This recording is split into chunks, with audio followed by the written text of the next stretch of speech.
Psalm 130, das De Profundis. A Gesangl für Böger.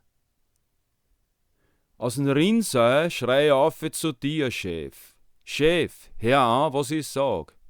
Dreh die Urwascheln her zu mir, dass du merkst, wie ich benz. Chef, wenn's dann jeden für seine Linke zahlen lässt, wer wird sie halten, Chef? Weil du hast da einsehen und du willst, dass sie einen Respekt vor dir haben. Ich wart auf den Chef, mein Söh wart, ich tue nix, als wir warten, was er sagt. Ich wart mehr auf den Chef, als wir die Krautwächter warten, dass hell wird. Mehr als wir die Krautwächter hoffen, dass hell wird, soll Israel auf den Chef hoffen. Weil der Chef ist nicht so, der ist kein Nudeldrucker. Er macht's wieder gut. Und die Linke, die was Israel dran tut, hat mit ihm erreicht.